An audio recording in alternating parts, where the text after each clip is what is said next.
Yes, Father God in heaven, mighty Lord Jesus. Lord, thank you for everything that you have done in our life. Thank you, Lord God. Thank you this day, Panginoon. Thank you this day, Lord God. Thank you this day, Lord God. Lord, right now, Panginoon, in the mighty name of Jesus, Lord God, continue to cover this place with the precious blood of Jesus, Panginoon. Lord, ang aming mga kapatiran, nasaan man sulok ng Hong Kong na ito, Lord God, let your hedge protection be upon them. No one can hurt them. No one can touch them. In the mighty name of Jesus, Lord God. Lord, salamat sa araw na ito, katagumpayan ang aming matatamo dahil kasama ka namin. Yes. Kasama ka namin. Lord, maraming salamat. Ilinalagak namin ang lahat ng aming gagawin sa araw na ito. Ang lahat ng schedule ng bawat isa sa araw na ito, O Lord God, we commit them in the palm of your hands, O Lord God. Lord, thank you, O Lord God, that we are victorious, O Lord God. Mananagumpay, tagumpay na ang bawat isa sa amin, Panginoon. Lord, maraming salamat. We bless your name, O Lord God. We glorify your name. We magnify your name, O Lord God. Lord, thank you so much, O Lord God. In Jesus' name we pray. Amen. Amen. Praise God. Amen. Magandang tanghali muli sa ating sa mga naggagandahang anak ng Diyos. So, ang napag-aralan natin nung nakaraang linggo, nung nakaraang buwan, ay about sa love. Amen. Ang tanong, love mo ba si Lord? Love mo ba ang trabaho mo? Love mo ba ang ministry mo? Amen. Love mo ba ang ministry mo? Love mo ba ang lahat ng mayroon ka? Amen. Dahil sabi nga ganun love your enemy, love those unlovable. So ang ating pag-aaralan sa araw na ito, pure love brings joy. Amen. Pure love brings joy. Joy and Hebrew, it is derived from soma, which means to rejoice. Amen. The Bible declares, Philippians 4:4, rejoice in the Lord always. I will say, rejoice. Amen.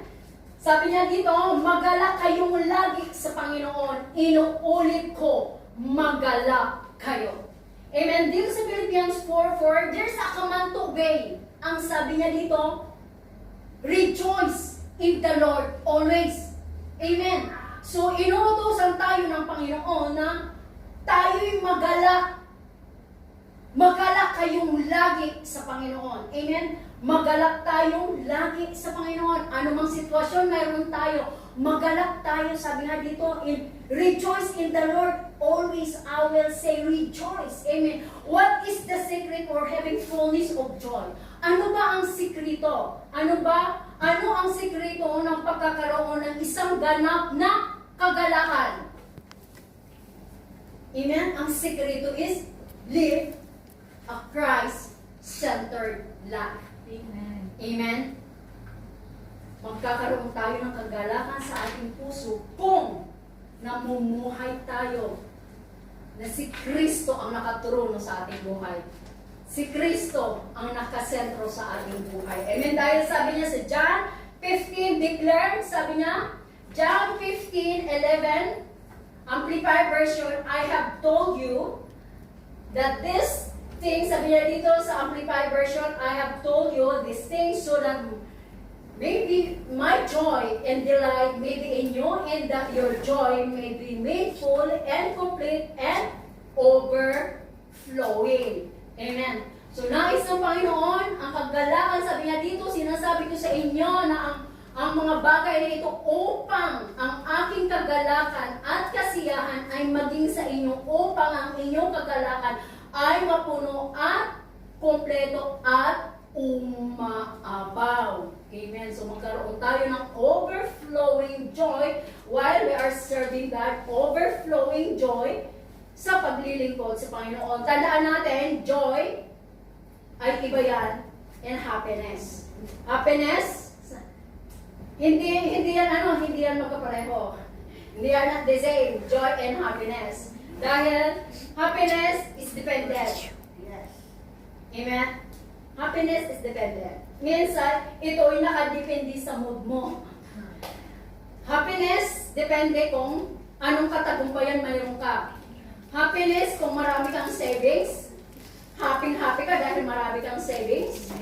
Happy ka dahil sa may achievement kang na nangyari sa buhay mo.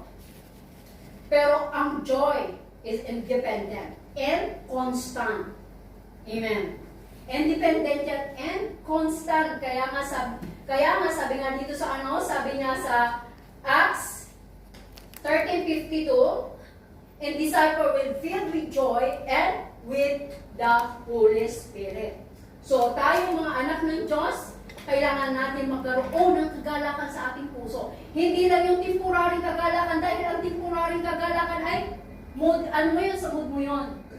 Depende yun sa mood mo. Pero yung everlasting divine love, tandaan natin, love is a fruit of the Holy Spirit. Amen.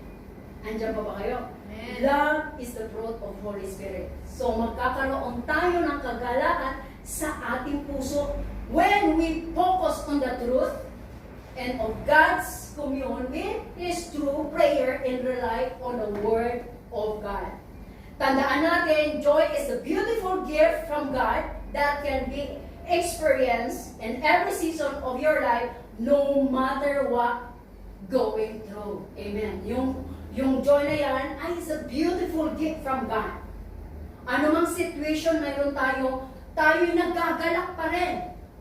Nagagalak tayo sa ating buhay, nagagalak tayo in every circumstances ng ating naranasan. Tayo nagkakaroon ng kagalakan. Sabi nga dito, pure joy and trial. Ito'y makikita sa James 1:2. My brethren, count it all joy when you fall into various trials. Amen. Sabi nga dito, pure joy and trial.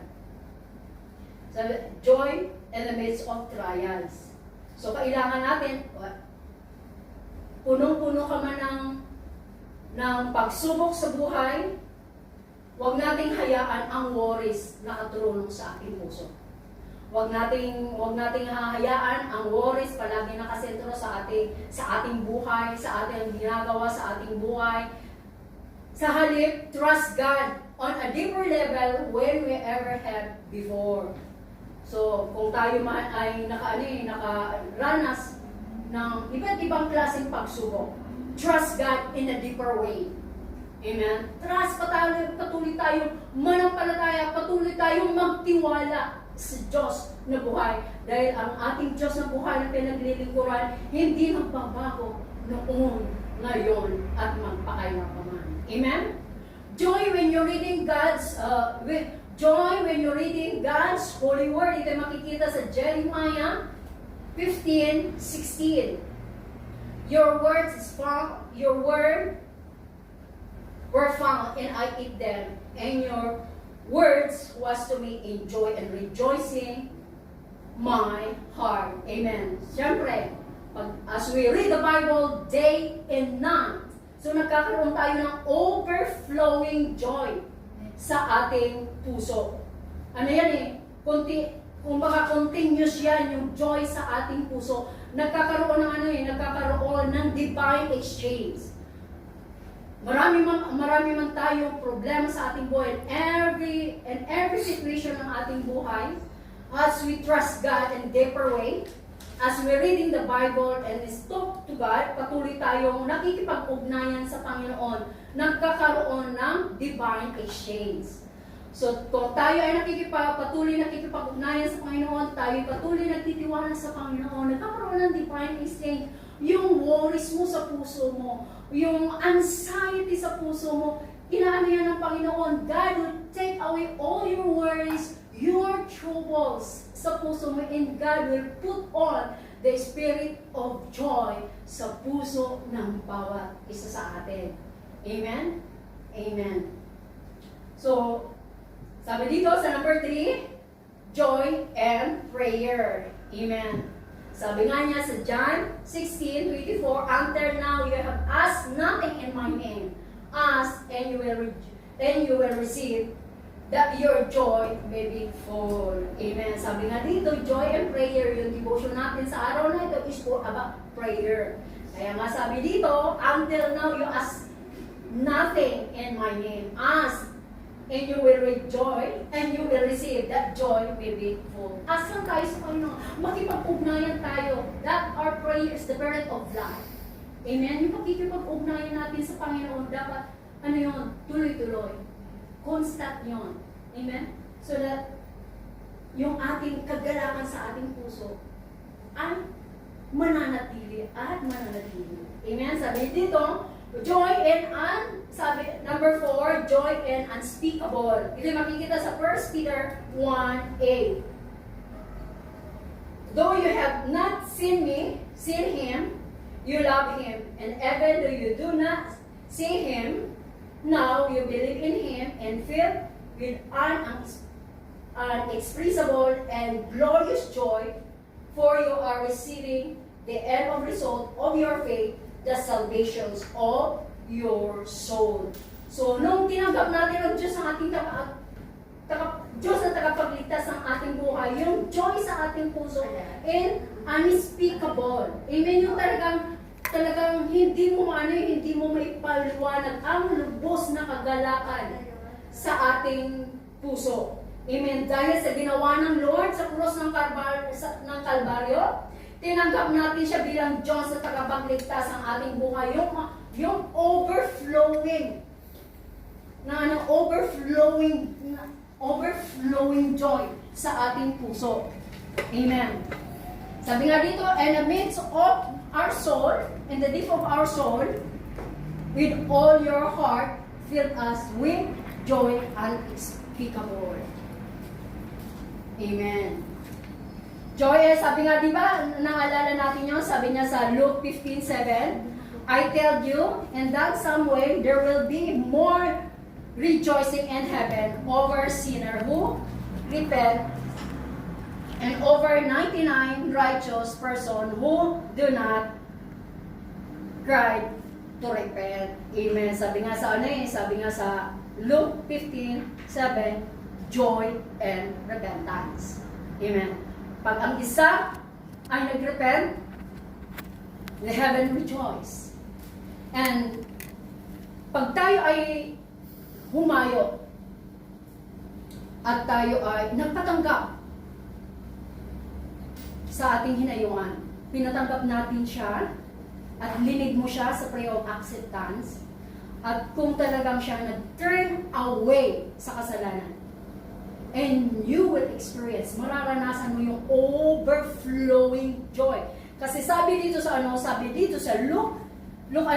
15:7, there is joy and repentance. And I tell you that in the same way that there will be more rejoicing in heaven over one sinner who repent. Amen. So, once na yung tumanggap na yun, ay talaga nag-turn away, talagang tinanggap niya ang Diyos sa buhay.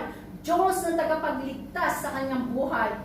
And ikaw at mararanasan natin yung overflowing joy from heaven down to earth. Sa puso mo yun. Kasi nararanasan ko yun pag ako'y nagpatanggap sa isang tao. Pag nagpatanggap ako sa isang tao, yung overflowing joy sa puso ko. Kasi sabi nga niya dito, there will be more rejoicing in heaven.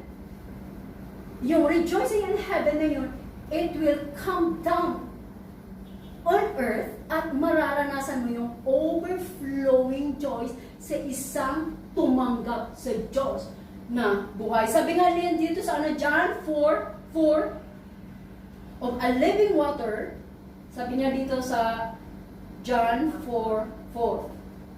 Sabi dito, a living water overflowing. Basahin natin, John 4:4. Sabi dito, ang kagalakan sa puso natin is a fountain of a living water, is kumbaga yung overflowing water. Ito makikita sa John 4:14. Amen. Yung kagalakan sa puso natin is like a fountain of living water. Ito'y dumadaloy at dumadaloy sa puso ng bawat isa sa atin. Kung yung ating tinatanggap ay 100% turn away from their sin. So nagkakaroon ng kasi nagkaroon ng divine exchange, restoring the broken relationship kay God. At inaccept niya ang Diyos bilang Diyos na tagapagligtas sa buhay niya. That is unfathomable joy talagang di mawaring kagalakan sa puso ng bawat isa. Amen? Sabi dito, the joy of the Lord is our strength. Amen. Ito makikita sa Nehemiah 8:10. And they said, go your way at the fat, drink the sweet, and send portions of those for whom nothing is prepared. For this day is holy to our Lord. Do not sorrow, for the joy of the Lord is our strength. Amen. So huwag tayo mapagod sa ating paglilingkod sa Panginoon, sa paggawa sa ministry, sa care group natin. Huwag tayo mapagod. Amen. Dahil the joy of the Lord is always our strength. Amen. So, kumbaga, si Lord lamang is the source of our strength. Si Lord lamang ang ating, si Lord lamang ang lahat na ating dedependihan sa ating buhay. And every circumstances ng ating buhay, good or bad, ugly man yan, or whatever it is, 1 Thessalonians 5:16 declared, rejoice always. Amen. God has commanded us. In every circumstances ng buhay natin, good man yan or bad, the Bible declared, rejoice always. Amen. Yan ang itinuturo sa atin ng Panginoon. Rejoice always in the presence of the Lord. Amen? Rejoice. Sabi nga dito sa sabi nga dito sa Luke 10:20, do not let your joy depend upon anything earthly or temporal, but let depends upon which abide in heaven. Amen. Sabi, do not let your joy depends upon anything earthly, temporal. Huwag nating independent dito sa mundong Huwag tayong magalak dahil marami kang ipon. Huwag kang dumepende in the temporal way. Temporary dito sa mundo na ito. Dahil ang lahat ng nandito sa mundo, ito'y mapaparang na parang isang bula. Amen. Kaya nga sabi nga dito sa Luke 10:21, Jesus rejoiced in the Holy Spirit. Amen. Jesus rejoiced in the Holy Spirit.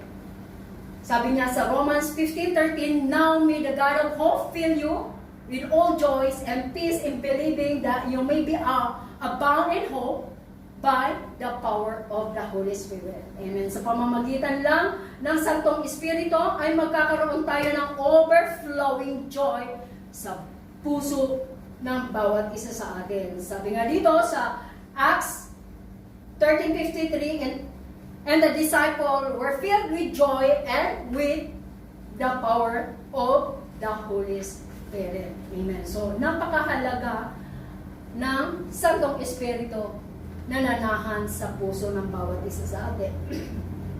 Dahil joy is one of the fruit of the Holy Spirit. Paano mananatili ang kagalakan sa ating buhay bilang isang tunay na Kristiyano? By having Christ sa buhay ng bawat isa sa atin. Ito'y makikita sa John 17:3. But now I come to you. Sabi dito, but now I come to you, and these things I speak in the world, that they may have my joy fulfilled in themselves. Amen. Sabi dito, by having Christ sa buhay natin. Huwag nating hayaan na mawala ang ating focus sa Panginoon. Always focus unto Jesus, the author and finisher of our faith. Ano pa? Number 2, by reading His words Amen. 1 John 4, sabi dito, and these things we write to you that your joy may be full. Amen. Praise God. By reading the Word of God, by reading Word day by day sa buhay ng bawat isa sa atin, huwag natin kakaligtaan na patuloy tayong busy man tayo. Minsan talaga ako nga, busy ako.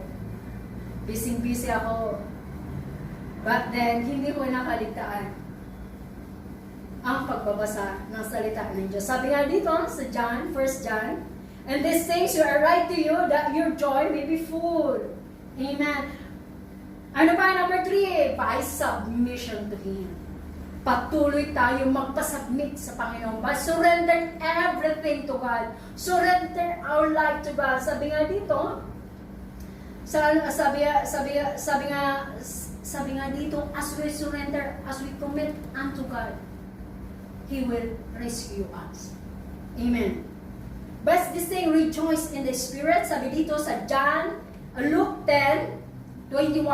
In this hour, Jesus rejoiced in the Spirit and said, I thank you, Father, Lord of heaven and the earth, that you have hidden those things from wise. Amen. So, kailangan natin total surrender sa Panginoon. Total surrender upang yung kagalakan natin ay patuloy na umapaw sa ating puso. Ano pa? Ito'y makikita sa Acts 13:52. By having the Holy Spirit. Sabi na dito, the disciples will filled with joy with the Holy Spirit. Amen. So, huwag nating hayaan na mag-read natin ang Holy Spirit sa buhay natin. Amen.